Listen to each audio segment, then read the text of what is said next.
Welcome back to our donkey story time today. We have Milo and Ollie back with us to do some reading, and I will catch you right back up on where we were in Runaway Ralph. I know we had left off with a cat loose in the craft shop, and dear little Ralph and Chum the hamster right next to him waiting to see what would happen next. So we're going to dive on into our chapter here today and see what happens. Hang on tight. Then came Catso's front feet, followed by the rest of the beast. Catso was in the craft shop. Where was Sam? Ralph scuttled to the far corner of his cage, where he turned his back to the world and tried to make himself invisible. He heard Catso land lightly on the work table beneath his cage and knew that this time there was no one to snatch the cat and shove him back out the door. Ralph waited, but when nothing happened, he summoned the courage to peek over his shoulder. Catso was calmly washing himself and appeared not to notice. Ralph was not fooled for an instant. Cats are tricky like that. He knew Catso was aware of every move he made. Drat that cat, he thought bitterly as his heart beat faster than the tick of the watch on the shelf beside his cage. Remember, Karen had that poison oak or poison ivy, and she had left her watch right there along the side of the cage, tick, tick, ticking, even slower than Ralph's heartbeat right now. Catso licked his right paw over and over with great care and began to wash his right ear. That's right, thought Ralph. Take your time. He was worn out from bracing himself for the pounce that did not come. A real war of nerves, he thought. Just what the cat wants. He's got me where he wants me, and he knows it. Catso groomed his left paw, currying his fur neatly in the direction of his toes. He used his teeth to pull bits of dried mud from between his paw pads, and then he began to scrub his left ear. Well, come on, thought Ralph. Get it over with. You don't have to be so neat. He would just as soon be knocked off his shelf by a cat with dirty ears than a cat with clean ears. Catso finished washing, looked at Ralph, and glanced away. Ralph, who was familiar with that maneuver, thought, here it comes. But this time, Ralph was mistaken. Catso's attention had been caught by the leather strap of the wristwatch hanging over the edge of the shelf. He tapped it with a curious paw and watched it swing back and forth. Ralph's blood chilled as claws appeared from the exploring paw that batted the strap once more. Then the claws hooked the watch strap and dragged the watch down to the work table. Why, that cat actually thinks the watch band is a tail, Ralph thought in astonishment. Catso sat very still, listening to the watch tick, just like a heartbeat. He batted it experimentally with his paw, but the watch lay as still as any terrified mouse would. While Ralph watched in fascination, Catso picked up the watch in his mouth and with the strap hanging down like a tail, leaped from the table to the floor where he dropped the watch, batted it around a bit, picked it up again, and slipped back out through the hole in the screen door. Phew, you can breathe now. Ralph ventured out of his corner with his shaking paws clinging to the wires of the cage to see what happened next. Catso played with the watch a while out by the bamboo leaves, but when the cook with a pan of scraps in hand opened the kitchen door, the greedy animal dropped the watch and ran off to be fed. The watch slid on a smooth bamboo husk until it came to rest, hidden from sight under some leaves. Now there's a whole collection by the bamboo. Phew, talk about close calls, said Chum. Crazy cat, said Ralph in a weak voice. Ralph was dazed by the whole experience, but he noticed Garth leave the dining hall when the campers began to sing one of their favorite songs. Now, I don't know this one either, but I'll do the best I can. Up in the air, Junior Birdman, up in the air and upside down. Up in the air, Junior Birdman, keep your noses off the ground. Come into the craft shop, Ralph pleaded silently. True to his promise to Aunt Jill, the boy did not enter the craft shop, but sat alone with his thoughts twirling idly in a tire suspended from one of the trees, singing to his private tune. When you hear the doorbell ringing and you see the badge of tin, you'll know the Junior Birdmen have turned their box tops in. B-I-R-D-M-E-N, yeah.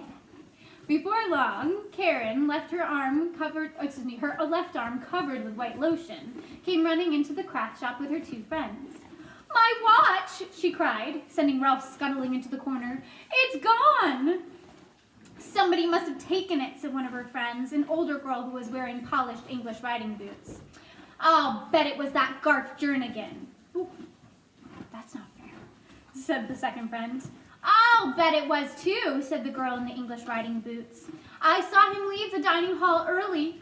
She brushed dust from the toe of one of her boots. Girls who owned the English riding boots were proud of them and shined them often. Some of us know that to be true. Karen tried to be fair. "We don't know it was Garth, and we didn't see him come in here, right, Mila?"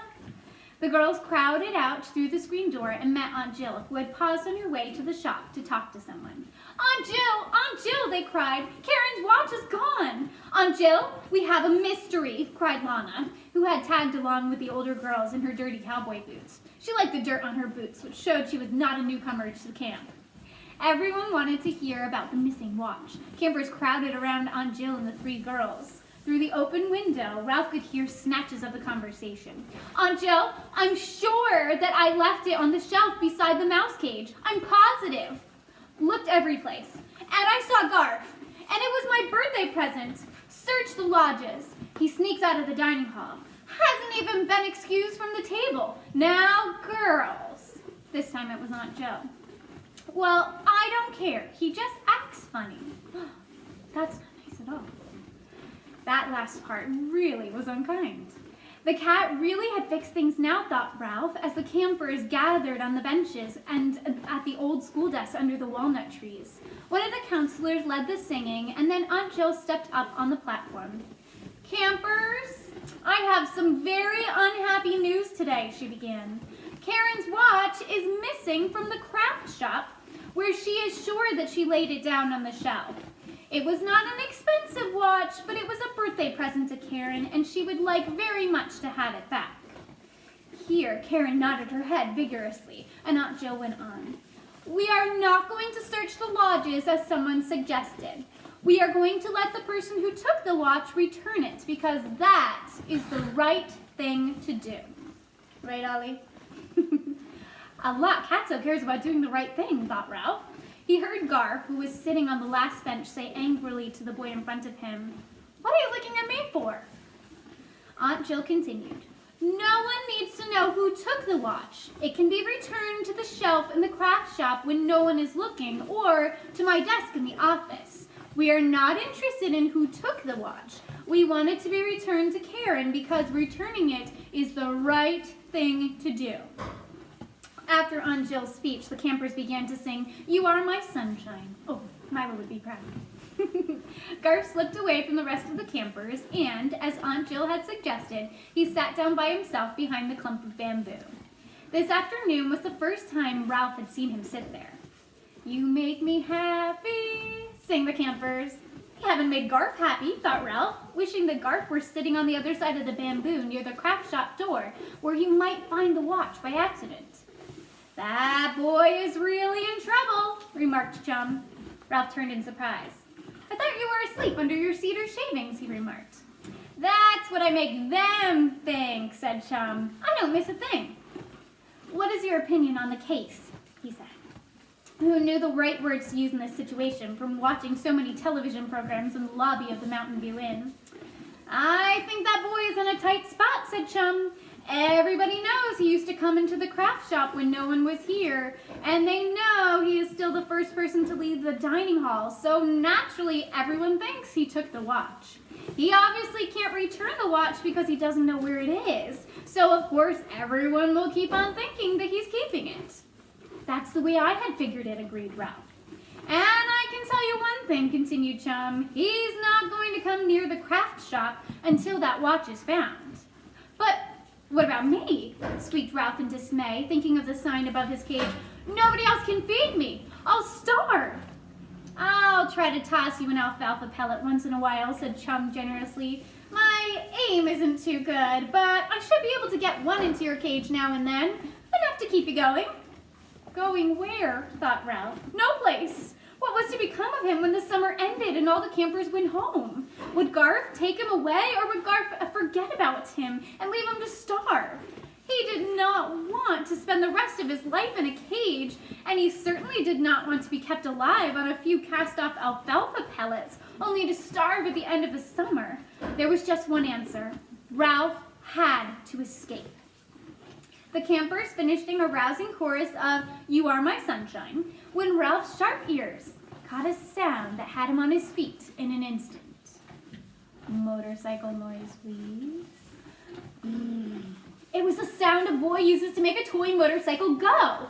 It was made softly, as if by a boy alone in his thoughts. Garf had found Ralph's motorcycle. "Hey!" squeaked Ralph at the top of his small voice. "That's my motorcycle!"